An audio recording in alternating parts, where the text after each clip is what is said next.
नमस्कार, मैं योगेश राणा। कुछ राज्यों में घटी हाल की घटनाएं और कुछ राज्यों में बीजेपी के केंद्रीय नेतृत्व द्वारा लिए गए फैसलों को देखकर एक सवाल जन्मा है, क्या बीजेपी का केंद्रीय नेतृत्व भयभीत है?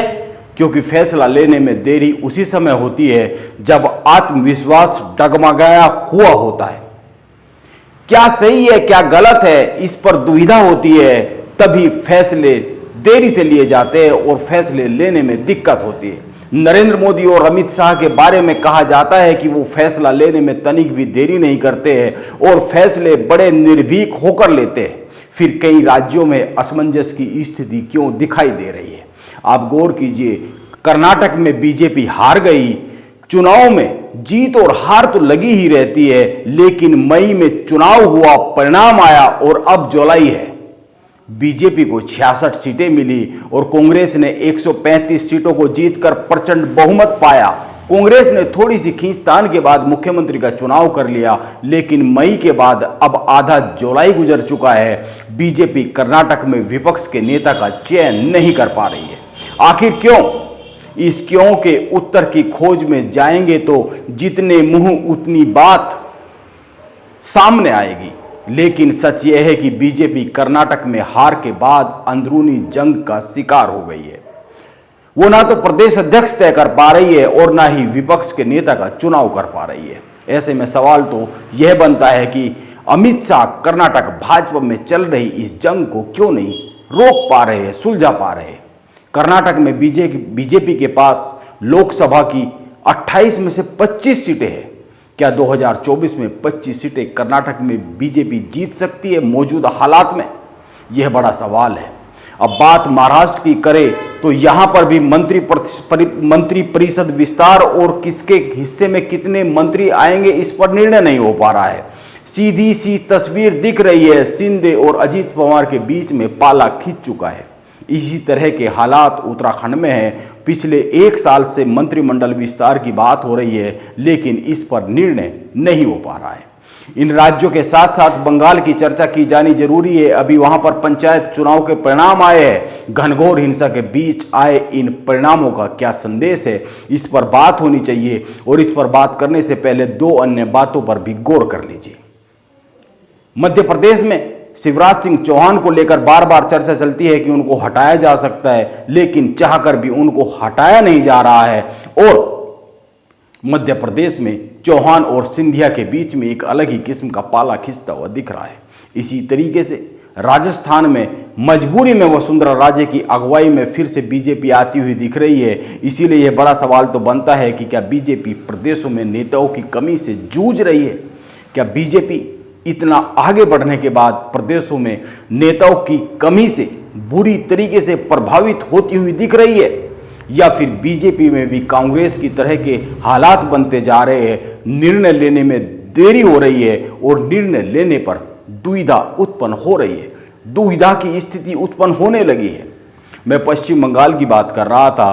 बीजेपी पिछले 10 साल में पश्चिम बंगाल में तेजी से उभरी है, इसमें कोई दो राय नहीं है। लेकिन अभी पंचायत चुनाव का जो परिणाम आया है, उससे बीजेपी में चिंता के हालात पैदा हुए हैं। किसी भी दल के लिए यह जरूरी है कि उसकी जमीनी पकड़ कितनी मजबूत है किसी प्रदेश में, और जमीनी स्तर पर कितनी पकड़ है, इसका पता चलता है सही तरीके से पंचायत चुनाव में। पश्चिम बंगाल में ग्राम पंचायतों में कुल 63,229 सीटें हैं। पंचायत समितियों में 9,730 सीटें हैं और जिला परिषद में 928 सीटें हैं। पश्चिम बंगाल में 63,229 ग्राम पंचायत सीटों में से 35,000 से ज़्यादा पर टीएमसी ने जीत दर्ज की है। बीजेपी को करीब 9,800 सीटों पर जीत मिली है। यह आंकड़ा टीएमसी के मुकाबले करीब 5 गुना कम है। यह मायने रखता है। इसी तरीके से पंचायत समिति में टीएमसी को कुल 9,730 सीटों में से 6,500 के करीब सीटें मिली है। बीजेपी के खाते में 1,000 के आसपास सीटें रही है, यानी टीएमसी करीब 6 गुना अधिक सीटें पाई है। अब जिला परिषद की बात करें तो कुल 928 सीटों में से टीएमसी को 800 के करीब सीटें मिली है और बीजेपी के खाते में 30 के करीब सीटें आई है। यहां पर तो टीएमसी से बीजेपी की तुलनात्मक स्थिति को देखा ही नहीं जा सकता, इसका कोई मतलब ही नहीं है। कुल मिलाकर एक सीधा सा आंकड़ा बनता है, बंगाल में पंचायत चुनाव के परिणामों को देखने के बाद बंगाल की ग्रामीण राजनीति में टीएमसी बीजेपी से करीब 6 गुना ज़्यादा मजबूत है। और ध्यान में रखा जाना चाहिए कि बंगाल में 2011 की जनगणना के मुताबिक 68% से अधिक आबादी ग्रामीण इलाकों में रहती है। जब तक ग्रामीण इलाकों में बीजेपी की पकड़ मजबूत नहीं होगी, तब तक बंगाल को कैसे जीता जा सकता है, इसकी कल्पना की जा सकती है। इस चुनाव ने यह साबित किया है कि अभी पश्चिम बंगाल में बीजेपी चिंताजनक स्थिति में है। अब बीजेपी को कर्नाटक और बंगाल में अपना 2019 का चुनाव परिणाम दोहराना बहुत ही जरूरी है, वरना चिंता पैदा हो सकती है।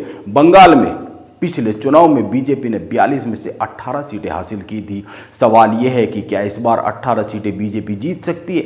उस हालात में जब विपक्ष एकजुट हो रहा है, यह ठीक है कि कांग्रेस और ममता बनर्जी एक साथ नहीं आ सकते, क्योंकि ममता बनर्जी कांग्रेस से ही निकला हुआ एक हिस्सा है। ममता बनर्जी अगर कांग्रेस के करीब आती है तो उसका अपना किला ढाता हुआ हो सकता है, मजबूरी हो सकती है उसकी कि वो कांग्रेस से दूर रहे, क्योंकि उसके वोट कांग्रेस में समाहित हो सकते हैं। कांग्रेस खड़ी होगी तो ममता बनर्जी नष्ट हो जाएगी पश्चिम बंगाल में, लेकिन कांग्रेस और सीपीएम का गठबंधन तो बनेगा ही, और इस तरीके से बंगाल में त्रिकोण बनेगा। पिछले चुनाव में बीजेपी को कांग्रेस और सीपीएम का वोट मिला था, इस बार यह मिलना मुश्किल है।